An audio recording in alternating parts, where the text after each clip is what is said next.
I'm Nate from Heidolph, and today I'm going to be demonstrating the advantages of the Reactor Ready's circulator couplings. With standard reactor vessels, you would attach your circulator tubes directly to the reactor vessel.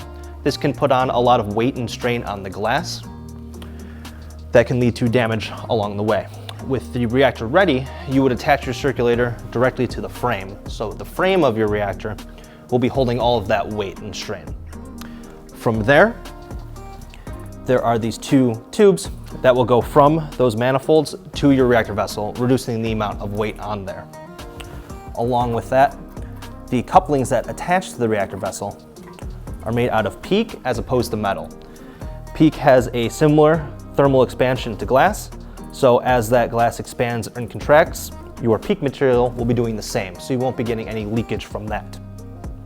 This PEEK material is also safer around glass, reducing the chance of glassware cracking.